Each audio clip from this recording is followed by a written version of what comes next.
Hello everyone, welcome to the Working Class by colormaker.com channel. Today our topic is Asa and HR with Darwin Rivers. For aspiring HR professionals as well, first let's describe really what is the job description of an HR and then the scope of work, because we have to define it first, and then are there also specializations? HR or human resource. I think the latest trend right now is to actually brand HR as more of human capital, but because it's really human capital management. How would employees be able to be an asset to the organization? In terms of human capital management, we have talent acquisition, which does sourcing, recruitment, and branding for the company. We have HR operations, which can actually be part of payroll, compensation, benefits, and HRIS. We have employee relations and labor relations. For some companies, we have the HR business partner group. Training and OD is part of HR in most companies. End of day, it's really how will the human capital organization support the business growth, and how will the human capital organization be able to hire the right candidates and be able to ensure that these candidates will be productive for the organization or for the company. So in the interest of everyone and everybody that know you, we'd like to know what really inspired you to be an HR person. What inspired me to become an HR professional? I think what inspired me is because my love for people, my love to relate and know people, understand how I'll be able to help them. I started my career in operations, but prior to that, I took up behavioral science as a degree in college. I really wanted to be a teacher. But unfortunately, being the breadwinner of the family, working as a teacher was not financially rewarding those times. So I opted to join the sunshine industry, which is the video industry. I started my career as a coach, as an agent. Worked my way to becoming a coach, then becoming an operations supervisor. And during those times, I was already doing interviews for prospective team members. I was doing training, and then that's when I fell in love with what HR is doing. So I shifted from operations.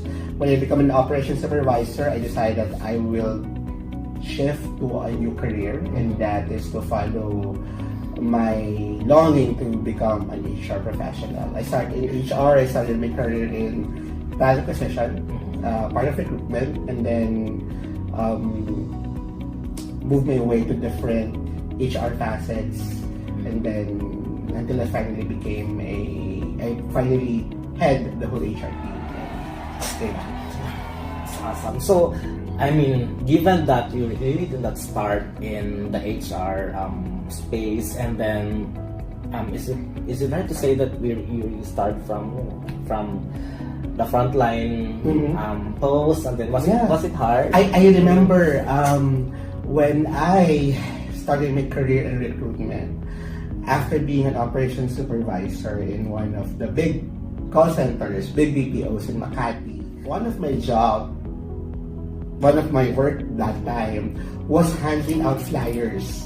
I was actually handing out flyers along Ayala Avenue in different MRT stations, and those flyers would actually have the office address of our company, because we're asking candidates to apply to us. I was inviting people, if they would like to join the BPO industry, they can join a free training class where we actually train people about US culture, how to be successful in becoming an agent, call center agent, what's the work, and those things. So then in the afternoon, I'll do training for people. That's how HR endeared endeared itself to me. Because there's a lot of work. I came from being a frontliner really. So those dirty works in HR, when I say dirty, meaning those jobs that would really require you to go out of the office, source candidates, attend different job fair activities, sourcing programs. We've talked about doing the dirty work. So did it ever occur to you that dumating ba yung time that you ask yourself, why am I doing this? I mean, why am I doing this? It never really dawned to me to ask that question. HR for me is not work. HR for me is something that I love doing, I enjoy doing, and that's actually the reason why even if I have a full-time job, even after my full-time work, I would be active in different HR organizations. I go to different HR events, HR seminars whenever I'm invited. It's more of my advocacy of advancing HR in the Philippines. And I know a lot of HR leaders has the same advocacy as mine. Being an HR person not only gave me the fulfillment in my career, not only provided me a good opportunity to support my family, support my needs, but being an HR person gave me the opportunity to reach out to more people, to help people by providing them learnings, by sharing to them my experiences, and through the Philippine HR group, I'm able to provide an avenue where HR professionals would have a network, a community where they can exchange best practices, where they can connect and be able to really know and understand how great being an HR is, or how challenging, how exciting being an HR professional is. So for fresh graduates, what preparations should they need in applying for this role? And since you also had first-hand experience as an industry shifter, what do you think would be the preparations for those two types? If you're a fresh graduate, one thing that I would always ask is, do you have the patience? Because starting your career in HR, you should have the patience to be able to understand that this is not an easy work. You should have patience to actually do things that you would not normally be doing. I mean, if you're an introvert, you need to be able to communicate and converse with people, strangers, because that's part of your job. If you're an extrovert, you need to make sure that you're able to handle confidential information because that's part of your duty as an HR professional. It's really more of, do you have the patience? Now, if you have that patience, next would be, I would really recommend for fresh graduates to understand that learning doesn't stop when you graduate college. I myself, I continue to attend different learning sessions, apply in different global certifications. I make sure that I am updated on the best practices in the industry. So learning doesn't stop when you finish college. So when you pursue a career in HR, know that it's a continuous learning process. More importantly, you should have the heart. You should have the heart to know that what you're doing will affect a lot of people. What you will be doing will be important to the organization. HR is the gatekeeper of the company. HR would provide you an opportunity to help people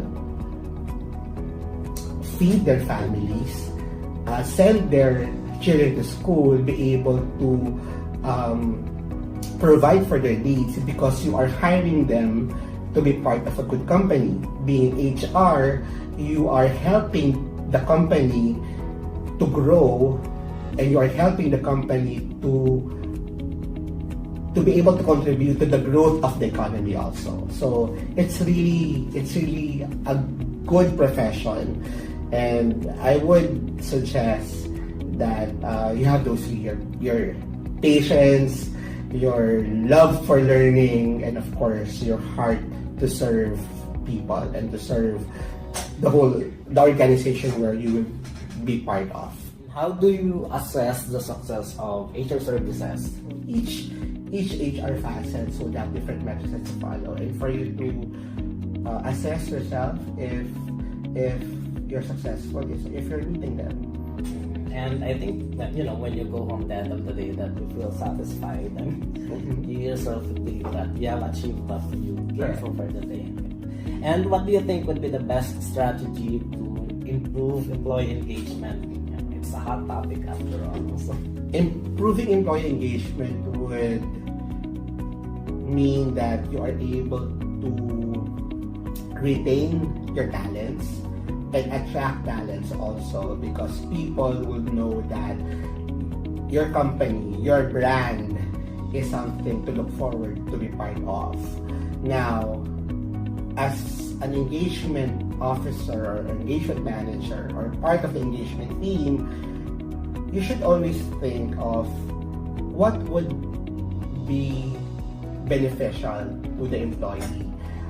What engagement activities or program that would add value to them. I mean, there's a lot of engagement programs that you can think of. You start with, would this be valuable to the employee? And if you're able to answer that question, then you'll be able to create a good engagement program. And also, we can also ask that to ourselves if that program will be adding value to us. Adding value to us would be more of, if you see the employees happy and engaged, then it adds values to you as an HR, because you know that what you're doing is is correct. What you're doing is effective and brings happiness to your company. So yeah, it adds value to yourself also. And how should companies address attrition from your perspective as an HR professional? Attrition. How would companies address it? I think they should address it in 3 stages. One is, are you hiring not only the right talent, but the culture fit talent? Most employees would normally leave anywhere between 6 months to 3 years, mainly because they don't see themselves culturally fit in that organization. So when you're hiring, you should be able to know, and you should be able to have the right tools to actually hire someone who is skilled. It's not only skilled, but it's also culture fit. Next would be, what's your talent and development program within the organization? Employees who are between 2 years to 5 years in the company would normally leave because they would say that they're being stagnant. There's no growth for them in the company. Now, it's HR's job to ensure that these employees would have opportunities within the organization, and through learning and development programs, they're able to satisfy those needs. Third would be, again, your engagement activities, your engagement programs. How well do you connect to your employees? How well are you able to ensure that the employees see the company not only as work, as a routinary thing that they do from Mondays to Fridays, but it's part of their life. And you would know that if employees would be your brand ambassadors. You will know that you're successful if your employees has pride in being part of your organization. Because if an employee would be happy and would have that pride at work, and if they are able to share that to their friends and networks, it means that you're doing a good job as an HR professional. I would agree.